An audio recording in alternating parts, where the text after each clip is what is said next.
10 ఏళ్లలో కేసీఆర్ కుటుంబం చేసినంత అవినీతి దేశంలో ఎవరూ చేయలేదని పీసీసీ అధ్యక్షుడు మహేష్ కుమార్ గౌడ్ ఆరోపించారు. ఓయూలో నిర్వహించిన నిరుద్యోగుల కృతజ్ఞత బహిరంగ సభలో ఆయన పాల్గొన్నారు. ఫార్ములా ఈ రేస్లో అవినీతి చేసి అడ్డంగా దొరికినా ఇంకా తాను స్వాతిముత్యాన్ని అని కేటీఆర్ అంటున్నారని ఎద్దేవా చేశారు. కాళేశ్వరం పేరుతో కేసీఆర్ 1,00,000 కోట్లు దోచేశారని ఆక్షేపించారు. ఇన్నాళ్లు జైలుకు పోతారన్న కేటీఆర్ ఇప్పుడు కోర్టుల నుంచి తిరిగి ఎందుకు స్టేలు తెచ్చుకుంటున్నారని ప్రశ్నించారు. ఎన్ని ప్రయత్నాలు చేసినా కేటీఆర్ జైలుకు వెళ్లడం తప్పదన్నారు. ఈ దేశ చరిత్రలో కేసీఆర్ కుటుంబం చేసినంత అవినీతి ఏ రాష్ట్రంలో ఏ రాజ కుటుంబం చేయలే. అంత దోపిడి. పార్లమెంట్ లో 0 సీట్లు ఇచ్చి పంపినా ఇంకా బుద్ధి రాకుండా మా మీద నిందలేసే ప్రయత్నం చేస్తా ఉన్నారు. ప్రజలు మనకు ఎందుకు అధికారం ఇచ్చినారు? ఈ దొంగల భర్తం పట్టుమని అధికారం ఇచ్చినారు. దేనికైనా ఒక పద్ధతి ఉంటుంది.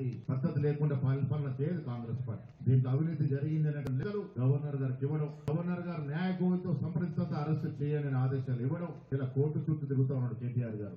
ఆయనకైనా స్వాతిమిత్యం ఆయన చెప్పుకుంటే ఎవరు చెప్పాలి నువ్వు స్వాతిమిత్యం అని? ఏసీబీ కోర్టు చెప్పాలి కదా నువ్వు స్వాతిమిత్యం అని. నీది నువ్వే